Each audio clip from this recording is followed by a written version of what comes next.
For the past few years, hearing people discuss Bitcoin has hurt my brain. So here's some information on what it really is. Bitcoin is the first decentralized digital currency developed in 2009 by an unnamed group of people who go by the alias Satoshi Nakamoto, which sounds scary but kinda cool, just like Bitcoin. Compared to other cryptocurrency alternatives, Bitcoins have a number of advantages.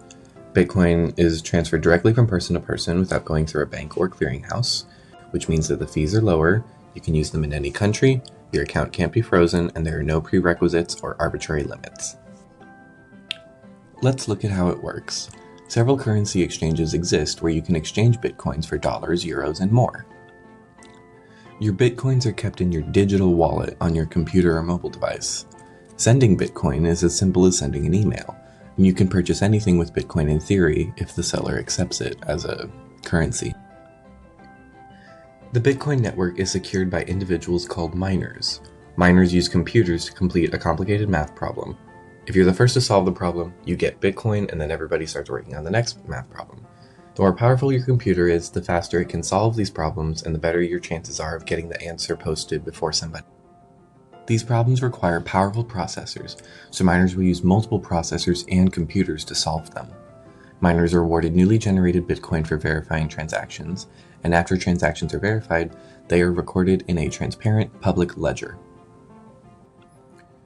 The transparent public ledger is a public record of every Bitcoin transaction there ever was. Bitcoin opens up a whole new platform for innovation.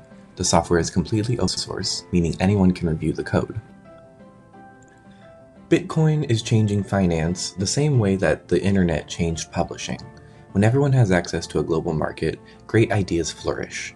Bitcoin is a great way for businesses to minimize transaction fees, and since it doesn't cost anything to start accepting Bitcoin, it's easy to set up. There are no chargebacks, and you'll get additional business from users who prefer to pay with Bitcoin. And since Bitcoin is virtual, you can use small fractions of them to pay for things from 0.5 Bitcoin to 0.05 Bitcoin to 0.00000005 Bitcoin.